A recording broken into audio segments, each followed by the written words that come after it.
इस वीडियो में हम लोग जो चैप्टर 4 है process and bases of accounting उसको पढ़ने जा रहे हैं। ठीक है, process and bases of accounting standard 11 का कॉन्सेप्ट है, जिसमें बच्चों को ये बताया जाता है कि अकाउंटिंग करने के कितने प्रोसेस होते हैं। ठीक है, तो अगर आप किसी भी स्टैंडर्ड 11 के बच्चे को ये वीडियो शेयर करना चाहें तो उसको शेयर कर सकते हैं कि किस तरह से प्रोसेस हम पहचानें और किस तरह से हम बेसिस पहचानें।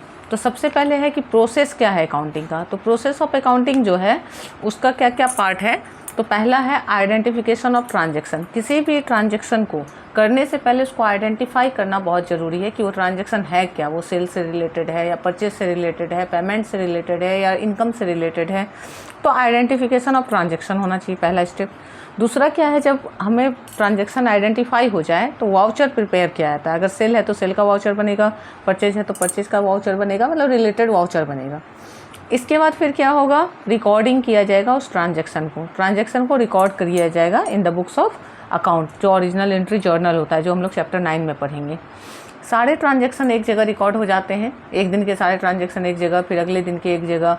और उसके बाद उनको क्या किया जाता है, नेक्स्ट स्टेप में क्लासिफिकेशन किया जाता है ट्रांजैक्शन का। लाइक सेल से रिलेटेड सारे ट्रांजैक्शन सेल अकाउंट में डाले जाएंगे, परचेज से रिलेटेड सारे परचेज अकाउंट में डाले जाएंगे, जिसको हम लोग लेजर चैप्टर में पढ़ेंगे।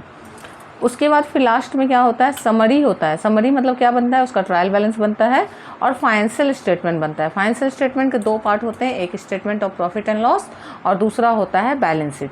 मतलब एक नेट प्रॉफिट निकालते हैं और एक में एसेट और लायबिलिटी का पोजीशन दिखाते हैं।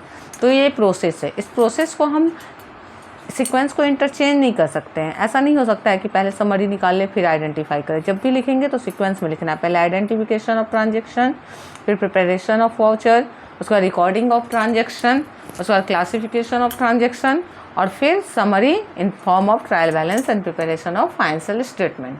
ठीक है, तो प्रोसेस ऑफ अकाउंटिंग हो गया हमारा। दूसरा क्या है, बेसिस ऑफ अकाउंटिंग।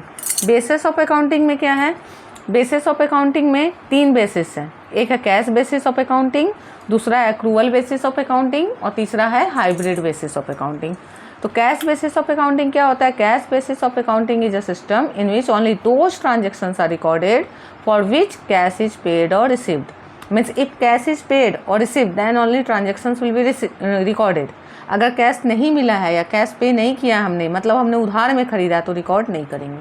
सिंपल सी बात है कि उधार ट्रांजेक्शन रिकॉर्ड नहीं होगा।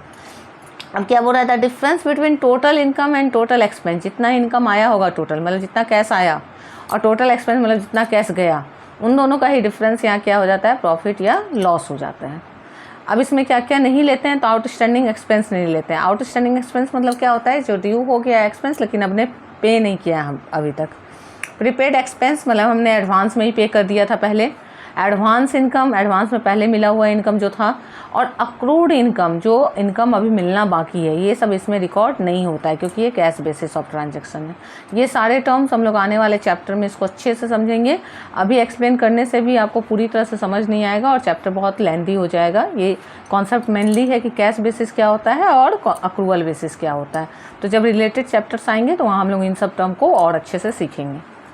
ठीक है, इसके बाद क्या है, कैश बेसिस ऑफ अकाउंटिंग का एडवांटेज। क्या एडवांटेज है, it is simple and easy. क्या सिंपल है भाई, पैसा आया तो रिकॉर्ड कर लो, गया तो रिकॉर्ड कर लो, और कुछ करना ही नहीं है। It is more objective as estimates and personal judgements are not required. यहाँ कोई पर्सनल जजमेंट नहीं है, उधार परचेज ही नहीं है, तो सिंपल है, पैसा आया तो लिखो कितना आया, गया तो लिखो कितना गया। It is suitable for those enterprise where most of the transaction are made on cash basis. कुछ ऐसे इंटरप्राइज होते हैं, बिजनेस होते हैं, जहाँ मोस्टली ट्रांजेक्शन कैश में ही होता है, रेयरली कुछ अक्रूवल बेसिस पे होता है, मतलब कि कुछ क्रेडिट होता है, तो उनके लिए अच्छा है, वो कैश बेसिस को ही फॉलो करेंगे। डिसएडवांटेज क्या है, लॉस क्या है इसमें, it does not give a true and fair value of profit और loss as it ignores outstanding and prepaid expense and accrued and advance income. जो इनकम मिला नहीं है, जो देना बाकी है, यानी कि बहुत सारा जो क्रेडिट का ट्रांजैक्शन है वो सब तो यहाँ लिया ही नहीं जाता है, तो उसकी वजह से क्या होता है, पूरा सही प्रॉफिट लॉस पता नहीं चलता है। जो प्रॉफिट लॉस पता चलता है वो केवल कैश ट्रांजैक्शन के बेसिस पे पता चलता है। सेकेंड क्या है, it does not follow matching concept of accounting.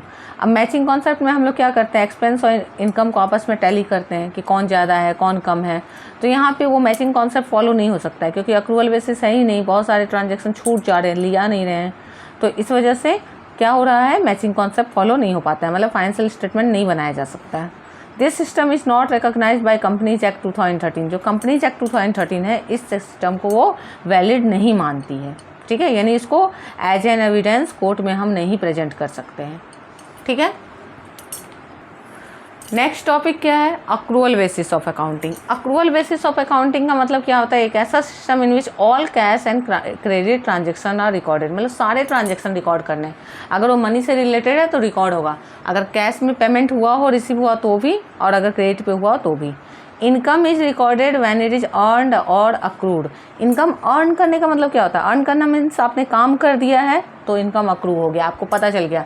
जैसे आपने टिकट एजेंट को टिकट कटाने के लिए बोला है, तो जैसे उसने आपका टिकट कटा दिया तो वो समझ गया कि अब उसका अर्न हो गया, मतलब उसको पैसा मिलेगा ही मिलेगा, आपका पैसा उसको देना है, उसका मनी अक्रू हो गया। तब आप डिनाई नहीं कर सकते, नहीं नहीं हमको नहीं चाहिए टिकट, हम नहीं पे करेंगे। तो अभी आपने उसको पेमेंट नहीं किया है, मगर उसने जिस मोमेंट पे उसने टिकट आपका कंफर्म करवा लिया, वो समझ गया कि अब उसको इतना इनकम मिल जा रहा है, ठीक है। And expense is recorded when it is incurs. और एक्सपेंस भी वैसे ही है कि जैसे ही आपने किसी से कुछ परचेज किया, तो भले आपने अभी पे नहीं किया, लेकिन आपको पता है अब इतना पैसा देना है, तो आपको रिकॉर्ड करना है उसको। The difference between income earned and expense incurred, कितना टोटल इनकम आया कैश प्लस क्रेडिट, और कितना टोटल एक्सपेंस हुआ कैश प्लस क्रेडिट, उसका डिफरेंस यहाँ होता है प्रॉफिट लॉस। कैश बेसिस में क्या होता था, केवल कैश इनकम और कैश पेमेंट का होता था डिफरेंस, और यहाँ क्या है, कैश और क्रेडिट दोनों मिला के क्या इनकम हो रहा है, और कैश और क्रेडिट दोनों मिला के क्या पेमेंट हो रहा है उसका, तो ये ज़्यादा एक्यूरेट रहता है। एडवांटेज क्या है, it is more scientific compare to cash basis of accounting, उससे ज़्यादा साइंटिफिक है ये। It is helpful in presenting true financial position of business, इससे सही नेट प्रॉफिट पता चलता है और सही एसेट्स और लायबिलिटी पता चलता है बिजनेस का। नेक्स्ट एडवांटेज क्या है, it is based on accounting principle. जो अकाउंटिंग प्रिंसिपल पर हमने चैप्टर 3 में, उस पर ये बेस्ड होता है, ठीक है। And it is recognised by companies act 2013, मतलब इसको एज एन एविडेंस कोर्ट में भी प्रेजेंट कर सकते हैं। डिसएडवांटेजेस क्या है, तो किसी भी चीज़ का जब एडवांटेज है तो डिसएडवांटेज भी होता है। तो क्या है, it is a complex method not simple as cash basis of accounting. Cash basis में क्या है, कोई भी रिकॉर्ड कर सकता है, कैश आ रहा है तो रिकॉर्ड कर लो, जा रहा है रिकॉर्ड कर लो, लेकिन यहाँ पे रूल्स है, अकाउंटिंग प्रिंसिपल है, जो भी रिकॉर्ड होगा अकाउंटिंग प्रिंसिपल के अकॉर्डिंग होगा, तो हर कोई रिकॉर्ड नहीं कर सकता है, जिसको प्रॉपर नॉलेज है वही कर पाएगा। It requires estimates and personal judgement, यहाँ एस्टिमेट लेना होता है बहुत सारे ट्रांजेक्शन का। जैसे कि अब मान लीजिए आपको लग रहा है कि यहाँ पे कुछ लॉस होने वाला है, तो कितना लॉस होने वाला है आपको एक एस्टिमेट लेना है और उतना को रिकॉर्ड करना है। अब यहाँ पर्सनल जजमेंट आ जाता है, कोई बोलेगा 5,000 का लॉस होने का चांस है, कोई बोलेगा 4,500 का लॉस होने का चांस है, ठीक है। तो ये दोनों इसके डिसएडवांटेज में आ जाते हैं। थर्ड जो बेसिस होता है वो होता है मिक्स्ड या हाइब्रिड बेसिस ऑफ अकाउंटिंग बोलते हैं। Hybrid basis of accounting is a system in which certain items are recorded on cash basis and certain items are recorded on accrual basis. मतलब कुछ आइटम को कैश पे record कर लेते हैं और कुछ आइटम को अक्रूवल पे। कैसे करते हैं, तो रिवेन्यू यानी इनकम जो है उसको कैश बेसिस पे रिकॉर्ड करते हैं और एक्सपेंस को अक्रूवल बेसिस पे। मतलब रिवेन्यू इनकम जब आएगा तब मानेंगे कि हाँ इनकम है, लेकिन एक्सपेंस भले पे नहीं किए, पे करना है तो मान लेंगे पे है। यानी कहीं ना कहीं ये प्रूडेंस कॉन्सेप्ट जो हमने पढ़ा है, कन्वेंशन ऑफ प्रूडेंस, उसको फॉलो करता है, ठीक है।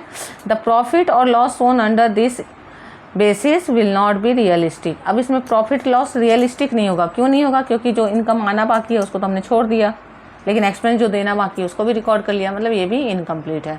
तो कैश बेसिस भी इनकम्प्लीट है, हाइब्रिड बेसिस भी इनकम्प्लीट है। कंप्लीट कौन है, जो अक्रूवल बेसिस है वो सबसे ज़्यादा साइंटिफिक है, ठीक है। तो इन तीनों को हम लोगों को अच्छे से रिवाइज कर लेना है। वीडियो के साथ बने रहिए और आपके जो दूसरे फ्रेंड्स हो 11 के, उनके साथ भी शेयर कीजिए। पहले मैं थ्योरी का सारा चैप्टर करवा दूंगी, उसके बाद प्रैक्टिकल सम्स करवाऊंगी।